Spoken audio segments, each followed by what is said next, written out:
지난주 한참 이제 그 자동차 급발진 문제가 사회적인 이슈로 떠올랐습니다.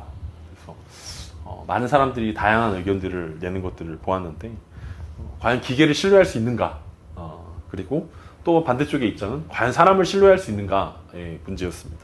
그러니까 기계를 신뢰하는 사람들은 사람이 훨씬 더 오류가 많다라고 이야기하면서 주장을 했고, 또 사람을 신뢰한다, 사람보다는 기계를 신뢰하지 못하겠다라고 이야기하는 사람들은 기계가 완벽하지 않기 때문에 또 기계도 정밀하지 않기 때문에 오류가 난다라고 이야기하는 경우들을 우리가 볼 수 있습니다. 이 싸움은 아마 계속해서 일어나게 될 것입니다. 결론적으로 봤을 땐 기계도 완벽하지 않고 사람도 완벽하지 않은 것이 사실이긴 한데, 우리가 이 세상을 살아가면서 어디에 우리가 신뢰를 둘 것이냐, 무엇을 신뢰하면 살아갈 것이냐라는 생각들을 한다면 굉장히 어려운 상황 가운데 처해 있는 것은 사실입니다. 그런 와중에 한 운전자가 그 자신의 그 다리 쪽에 블랙박스를 이제 찍었는데 그것을 공개한 사건이 있었습니다. 그 사람도 어떤 사고를 내고 담벼락으로 돌진해서 사고가 났었는데, 급발진을 주장했던 사고였는데 자신의 다리를 찍은 그 블랙박스를 공개했는데, 그 공개한 블랙박스를 보니까 브레이크가 아니라 엑셀을 계속해서 밟고 있었던 것입니다. 심지어 그 자신은 브레이크를 계속해서 밟고 있다라고 계속 생각했고 주장했고, 심지어 블랙박스까지 보았지만 사실은 자신이 엑셀을 밟고 있다는 사실들을 깨닫지 못했다라는 거예요. 영상을 보고 난 후에도 자신이 계속해서 브레이크를 밟고 있었다라고 주장하기도 하였습니다. 어쨌든 블랙박스가 공개되고 나니까 사람들의 의견들이 바뀌었습니다. 사람이 실수하는 경우들이 훨씬 더 많구나.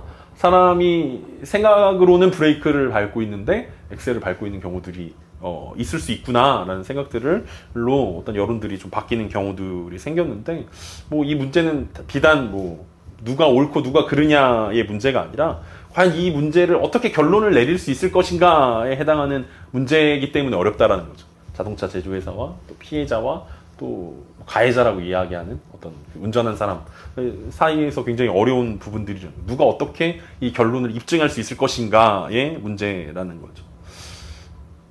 이 어려운 문제는 결국은 그 다리를 찍은 블랙박스의 문제로 결론을 내릴 수밖에 없다라는 이야기들로 결론이 났는데, 오늘 우리가 읽고 있는 이 본문의 문제는 어떻게 결론을 내릴 수 있습니까? 지금 굉장히 치열한 논쟁 중에 있는 이 예루살렘 공의회 상황 가운데서 율법과 할례를 지켜야 된다라는 쪽과 성령으로 가능하다라고 주장하는 이 팽팽한 대립 가운데 지난주 우리는 베드로의 간증을 들었습니다. 그리고 이 결론을 어떻게 지어야 할 것인가의 문제 가운데 내려져 있습니다. 결론을 누가 어떻게 내릴 수 있을 것인가, 그것이 오늘 본문의 핵심 문제일 것입니다. 오늘 본문을 통해서 함께 그 부분들을 이야기해봤으면 좋겠습니다. 12절 말씀입니다. 온 무리가 가만히 있어 바나바와 바울이 하나님께서 자기들로 말미암아 이방인 중에서 행하신 표적과 기사에 관하여 말하는 것을 듣더니, 베드로가 고넬료의 집에 임한 하나님의 성령과 그로 인해 구원을 얻게 된 사람들의 이야기를 마쳤을 때 그 청중들은 조용할 수밖에 없었습니다. 그 무리들은 침묵을 유지할 수밖에 없었다는 것입니다. 왜냐하면 굉장히 큰 문제였고 무엇이 옳으냐 무엇이 그르냐의 문제를 두고 자신들의 경험과 자신들의 성경 해석과 자신들의 어떤 교리와 이런 것들이 충돌하게 되었을 때 섣불리 답을 내리는 것들이 쉽지 않았기 때문인데, 이 베드로가 결정적인 한 방을 날린 거 아닙니까? 성령님께서 일하셨습니다. 성령님께서 고넬료의 집에 율법과 할례와 상관없이 역사하셨습니다 라는 고백에 어떤 사람도 반기를 들 수가 없었다라는 것입니다.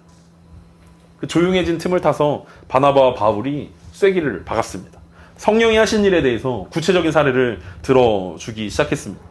예루살렘 교회에서의 그들의 인지도 때문인지 이번에는 바나바의 이름이 먼저 나왔습니다. 바나바와 바울이라고 이야기했는데, 지금까지 우리가 1차 전도여행을 본 데에서는 계속해서 바울과 바나바라고 바울을 이제 리더십으로 인정하는 모습들이었는데, 예루살렘 교회에서는 이제 바나바의 이름이 먼저 나왔습니다. 근데 사실 바나바나 바울이나 누구의 이름이 먼저 나오냐는 사실 그들 가운데 크게 중요하지 않았던 것으로 보여집니다. 그들에게 있어서 더 중요한 것은 그들의 관심은 어떻게 하면 많은 사람들이 주님 품에 돌아오게 할 수 있을 것인가, 그리고 어떻게 하면 구원이 하나님의 은혜로 말미암은 성령 때문이다라는 것들을 설득할 수 있는가지, 사실 뭐 자신들의 이름이 바나바가 먼저냐 바울이 먼저냐 이것에는 중요하게 느끼지 않았다라는 것입니다. 그래서 그들은 전도여행 중에 만난 사람들이 어떻게 성령님께서 역사하셨는지를 고백하기 시작하였습니다.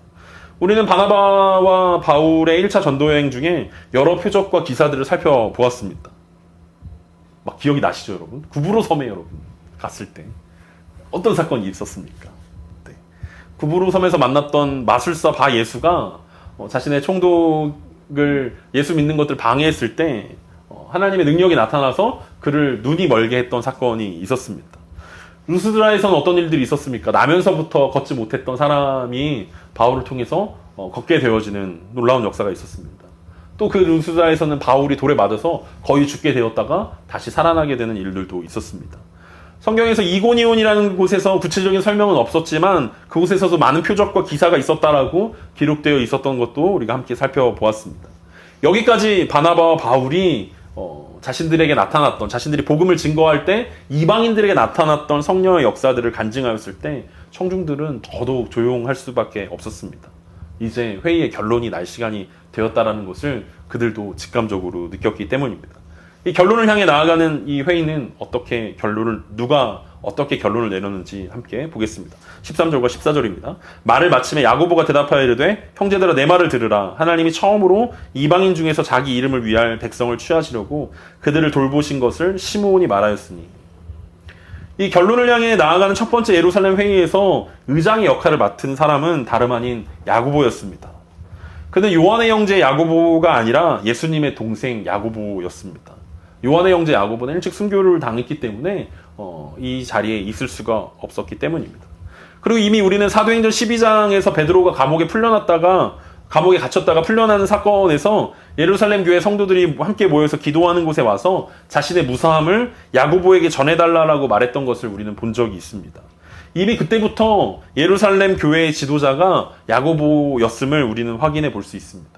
사도행전 12장 17절입니다. 베드로가 그들에게 손짓하여 조용하게 하고 주께서 자기를 이끌어 옥에서 나오게 하던 일을 말하고 또 야고보와 형제들에게 이 말을 전하라 하고 떠나 다른 곳으로 가니라.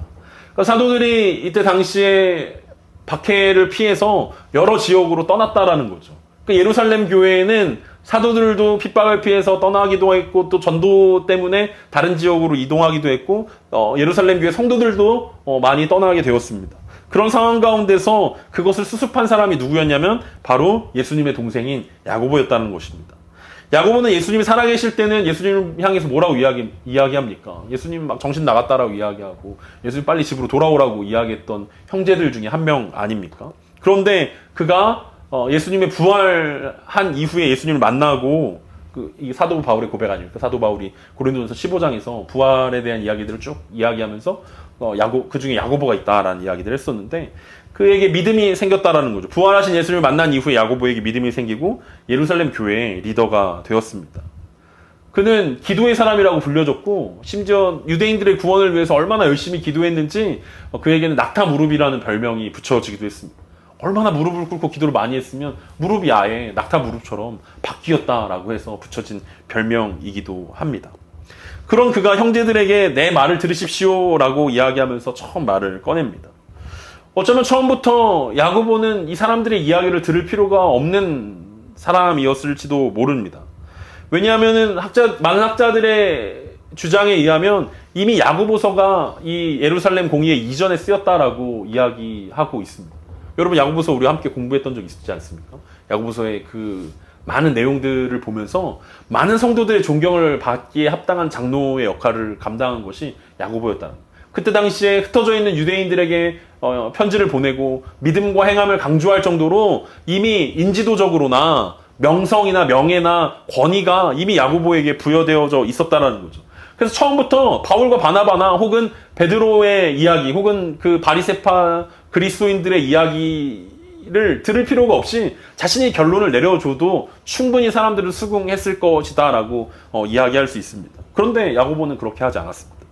우리가 야고보서에서 좋아하는 말씀 중에 야고보서 1장 19절 말씀 아닙니까? 내 사랑하는 형제들아 너희가 알거니와 사람마다 듣기는 속히 하고 말하기는 더디하며 성내기도 더디하라.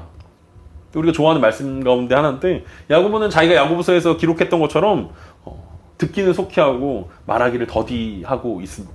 계속 참아주고 있었다라는 거예요. 계속 인내함으로 기다려주고 있었다는 거예요. 사람들이 충분히 말을 하고 충분히 주장할 수 있을 때까지 기다려줬다라는 것입니다. 그리고 그 말들이 끝나고 조용해졌을 때 이제 그가 이야기하기 시작했습니다. 드디어 자신의 차례가 되었다라는 것을 그는 알 수 있었기 때문입니다. 그는 사도 베드로의 고백에 힘을 실어 주었습니다. 시므온의 고백이라고 이야기하면서 형제들아라고 이야기하는 이 장면을 우리가 보고 있습니다. 마찬가지로 유대인들은 야고보만큼은 자신들의 편을 들어주려고 생각했는데 야고보는 유대인의 편이 아니라 베드로의 편을 들어준 것입니다. 지난주에 베드로가 이렇게 유대인의 편이 아니라 이방인의 편에 들 수밖에 없었던 것은 그가 혈연이나 학연이나 지연이나 어떤 상황이나 환경이나 전통이나 유행을 따르지 않고 성령을 따르는 사람이었기 때문에 이것이 가능했었다라고 이야기했었는데, 마찬가지로 야고보도 많은 사람들이 유대인 편에 쓸 것이라고 생각했던 했던 야고보가 유대인의 편에 서지 않았다는 것입니다. 그 야고보는 심정적으로 유대인에 훨씬 더 가까운 사람 아닙니까? 베드로는 처음부터 예수님을 따라다녔던 사람이기 때문에 조금 유대인의 어떤 옷과 유대인의 율법과 이런 것들이 좀 더 자유한 모습이었다면, 야고보는 예수님이 공생애를 시작하면서부터 예수님을 반대하고 예수를 믿지 않았기 때문에 오히려 유대인들 입장에서는 야고보는 조금 더 우리와 가까운 맥락을 가지고 있을 거야 라고 생각했다라는 거죠. 그래서 심지어 예루살렘을 떠나서 안디옥에 갔던 사람들조차 자신들이 야고보가 보내서 왔다라고 고백할 정도로 야고보와 같은 흐름에 있다라고 생각했었는데 그것은 착각이었습니다. 야고보가 뭐라고 이야기합니까? 이방인 중에서 하나님을 위한 백성을 취하시려고 그들을 돌보셨다라고 야고보가 결론을 내려주고 있습니다. 지금까지 유대인들 외에는 아무도 하나님의 백성이라고 고백했던 적이 없습니다. 그러니까 하나님의 백성이라는 말의 뜻은 유대인이다라는 말과 동일하게 쓰였다는 거예요. 지금 사도행전 이 15장에 이를 때까지 한 번도 이방인을 향해서 하나님의 백성이라고 이름 붙여준 적이 없는데, 오늘 야고보 장로가 결론을 내리면서 이방인들이 하나님의 백성이다라는 이야기들을 해주고 있습니다. 처음으로 야고보가 그들에게 나타난 현상을 정리해주고 있습니다. 이방인 중에서도 하나님께서 하나님의 백성을 부르신다라고 고백하고 있는 것입니다. 그리고 그것을 위해서 하나님께서 이방인들을 돌보셨다라고 말하고 있습니다. 고넬료의 집에 찾아갔던 성령의 역사들, 그것이 하나님이 돌보시는 사건이었다라는 거죠. 돌보다라는 말은 말 그대로 돌봐준다라는 의미도 있지만 찾아간다, 그리고 선택하다라는 뜻을 가지고 있는 단어가 돌보다라는 단어입니다. 그러니까 베드로의 고백에 의해서 나타난 이 고넬료의 집에서 일어났던 일들은 야고보가 베드로가 고백했던 고넬료 사건을 통해서 바로 하나님께서 이방인들을 자신의 백성 삼으시기 위해서 그들을 선택하시고 찾아가셔서 직접 개입하신 사건이다라고 모든 사람 앞에서 그것을 공포하고 있는 사건이라는 거죠. 유대인들도 마찬가지라는 것입니다. 하나님께서 유대인들을 돌보아 주셨기 때문에, 하나님께서 예수 그리스도를 믿는 믿음을 그들에게 주셨기 때문에 그 하나님의 개입 없이는 누구도 그리스도인이 될 수 없었고, 마찬가지로 이방인들도 하나님의 적극적인 개입 없이는, 하나님의 은혜의 손길 없이는 어느 누구도 하나님의 백성이 될 수 없다라는 사실들을 다시 한번 강조하고 있는 것입니다. 많은 유대인들이 깜짝 놀랐습니다. 자신들은 나면서부터 아브라함의 자손이라고 생각했고 아브라함의 자손이 하나님의 백성이다라고 생각했습니다. 그래서 이방인들이 구원받는 것들에 대해서 반대하는 것은 아니지만 그들이 구원을 받기 위해서는 아브라함이 자손이 되어야 된다라고 생각했고, 아브라함의 자손이 되려면 할례와 율법을 지켜야 된다라고 생각했습니다. 그리고 그 전까지는 좀 열등하다라고 생각했다라는 거예요. 아직 완전한 그리스도인이 된 것은 아니다라고 생각했다라는 거죠. 유대인이 되어야만 진짜 그리스도인이 될 수 있다라고 생각했다라는 것입니다. 오늘날에도 비슷한 이야기들은 이어지고 있습니다. 우리들 삶 가운데서도 율법을 지키냐 지키지 않느냐로 좀 이렇게 열정적인 그리스도인과 그렇지 않은 그리스도인들로 나누는 현상들이 여전히 존재한다라는 거죠. 매일 기도하는가, 매일 큐티를 하는가, 말씀을 읽는가, 말씀을 얼마나 암송했는가, 헌금을 하고 있는가, 주일 예배는 지키는가, 술 담배는 안 하는가, 11조를 내는가, 여러 가지 방언을 할 수 있는가, 여러 가지 율법적인 조건들을 만들어서 저 사람은 조금 덜 신실한 그리스도인, 나는 조금 더 많이 했으니까 더 신실한 그리스도인, 이렇게 해서 급을 나누고 저 사람이 이것만 하면 조금 더 신실해질 수 있을 텐데, 이 율법만 지키면 조금 더 인정받을 수 있을 텐데 라는 아쉬움과 안타까움들을 표현하는 경우들이 종종 있다라는 거죠. 그래서 한국 교회 안에 유행하는 그 면류관 있지 않습니까? 개털 면류관. 아무것도 안 한 사람들은 구원받아서 천국에 가면은 이제 개털 면류관 쓰고, 헌신하고 수고하고 애쓴 사람들은 황금 면류관을 쓴다. 뭐 이런 이야기들을 했는데, 사실은 그거는 전혀 성경적이지 않은 이야기일 것입니다. 어떤 기독교인들의 신앙을 급을 매긴다던가, 나는 1등 기독교인이고 너는 2등 기독교인이야, 네가 할례를 받아야 혹은 뭐를 해야 뭔가 조건을 더해서 좀 더 나은 기독교인이 된다라고 이야기한다는 것은 전혀 오늘 야고보가 동의할 수 없는 내용이라는 거죠. 그러면서 야고보는 오늘 결정적으로 이 회의의 결론을 성경 말씀으로 마무리합니다. 15절부터 18절입니다. 선지자들의 말씀이 이와 일치하도다. 기록된 바 이후에 내가 돌아와서 다윗의 무너진 장막을 다시 지으며 또 그 허물어진 것을 다시 지어 일으키리니 이는 그 남은 사람들과 내 이름으로 일컬음을 받는 모든 이방인들로 주를 찾게 하려 함이라 하셨으니 즉 예로부터 이것을 알게 하시는 주의 말씀이라 함과 같으니라. 야고보는 회의를 정리하면서 베드로의 고백을 해석해 주었고, 이제는 그 근거가 되는 말씀을 해석해 주고 있습니다. 이 글은 아모스 선지자의 글이면서 또 예레미야와 스가랴 선지자의 글도 섞여 있는 그 뒷부분, 이스라엘의 심판을 예언했던 선지자들의 글들을 종합해서 야고보가 새롭게 이야기하고 있습니다. 아모스 선지자에게 하나님은 이스라엘을 심판하실 것을 예언하셨습니다. 그리고 마지막에 다시 회복의 말씀을 주셨습니다. 늘 그렇듯이 하나님께서 심판하신다는 말은 끝났다라는 것이 아니라 하나님께서 다시 시작하실 것이다 라는 이야기들이 숨겨져 있는 것이고, 잘못했으니 매를 맞아야 된다라는 이야기가 아니라 내가 너를 사랑하니까 네가 나에게 빨리 돌아와야 된다라는 의미로서 하나님은 심판의 메시지들을 말씀하셨던 것입니다. 그래서 오늘 아모스 선지자를 통해서 하나님은 이렇게 말씀하셨는데, 하나님께서 다시 돌아와서 다윗의 장막을 다시 짓고 일으키실 것이다라고 하나님께서 아모스 선지자의 입을 빌려서 예언하셨습니다. 여러분, 다윗의 장막 하면은 여러분 뭐가 생각이 나십니까?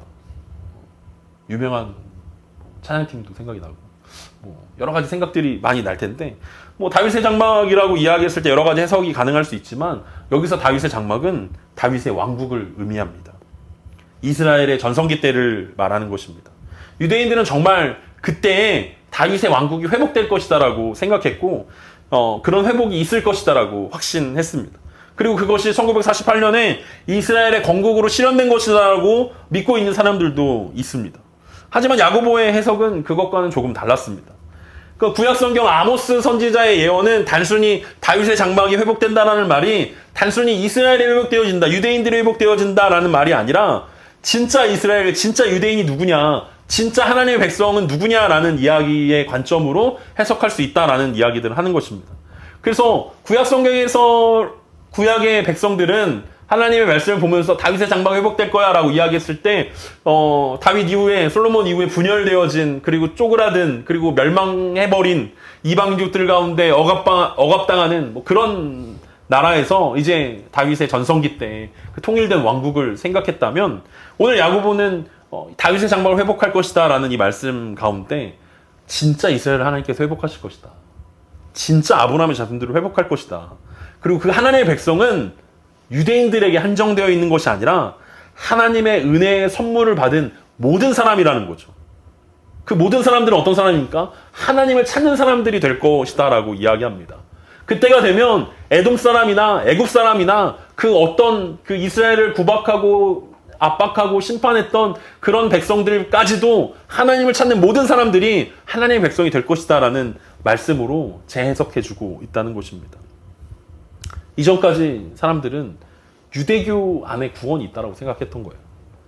그리고 기독교가 유대교의 한 분파라고 생각했던 것입니다. 유대교의 하나의 어떤 또 다른 해석이고 또 다른 생각이다라는 이야기들을 했는데, 오늘 이 예루살렘 공의회 회의의 결과로서 이제 야고보가 했던 것은 유대교와의 결별을 선언하는 것입니다. 우리는 유대교가 아닙니다. 우리는 할례를 받거나 아브라함의 자손이어야만 구원을 얻는 사람들이 아닙니다. 우리는 하나님의 은혜로 하나님을 부르고 하나님을 찾는 사람들이고, 하나님의 은혜로 예수 그리스도로 말미암아 구원을 얻게 된 모든 백성들을 의미하는 거지, 단순히 할례를 받은 율법을 지키는 유대인들을 의미하는 것이 아닙니다 라고 결론을 내리고 있습니다. 그래서 자신들이 스스로가 하나님의 백성이라고 굳게 믿고 있었던 유대인들에게, 이방인들이 구원을 얻으려면 유대인이 되어야만 생각했던 선민의식에 빠져 있었던 유대인들에게 하나님 나라와 하나님의 백성의 의미를 다시 이야기해주고 있다는 것입니다. 우리가 구약 성경을 읽으면서 신약의 눈으로 바라보는 것들이 필요할 것입니다. 그리고 신약 성경을 보면서도 구약의 배경 안에서 신약 성경을 보는 것도 필요할 것입니다. 중요한 것은 말씀을 통해서 우리가 결론을 내릴 수 있느냐에 달려 있습니다. 우리의 삶 속에서 일어나고 있는 여러 가지 사건들과 상황들과 여러 가지 감정들과 여러 가지 유행들과 여러 가지 전통 가운데서 과연 성경은 우리 가운데 무엇을 의미하는가를 해석해낼 수 있는가가 오늘 야고보가 우리 가운데 보여주는 말씀이 결론이 되게 하는 삶의 모습일 것입니다. 야고보 사도는 구약 성경 아모스 선지자를 묵상하면서 하나님의 백성이 하나님 나라가 이 땅 가운데서 새롭게 해석되어지고 하나님의 계획이 그렇지 않다라는 사실들을 발견해내었습니다. 오늘 본문 18절에서 예로부터 이것을 알게 하시는 주의 말씀이다 라고 고백했던 것은 이것이 순간적으로 일어난 일들이 아니라 창세전에 하나님의 계획 안에 있었다는 일들이라는 것을 야고보가 스스로 고백하고 있는 것입니다. 하나님이 창세전에 이미 이방인들을 구원할 것을 계획하고 있었고 그 구원 계획 안에서 유대인들을 선택하신 것이고 그 구원 계획이 하나님의 거대한 그 구원의 약속들이 이스라엘과 예수 그리스도와 이 율법과 복음을 통해서 부어지고 있다라고 고백하고 있는 것입니다. 베드로가 경험이나 인맥이나 혈연이나 지연이나 학연을 쫓아서 선택한 것이 아니라 성령의 인도함을 받았습니다. 그리고 오늘 야고보가 그것이 하나님의 인도하심이다라는 것들을 확증해 주었습니다. 무엇으로? 말씀으로 확증해 주었다는 것입니다. 내가 확신한다고 해서 끝나는 것이 아니라는 거예요. 이것은 하나님의 음성이 분명해. 이건 하나님의 뜻이 분명해. 100% 확실해. 이렇다고 해서 끝나는 것이 아니라 그것이 진짜 하나님의 뜻인지를 우리는 말씀 가운데 다시 한번 검증을 받아야 한다는 거죠. 하나님의 말씀이 정말 그러한지 다시 돌아봐야 한다는 것입니다. 왜냐하면 같은 말씀을 읽고도 분명히 다른 반응들을 우리가 보이게 되어 있기 때문에 그렇습니다.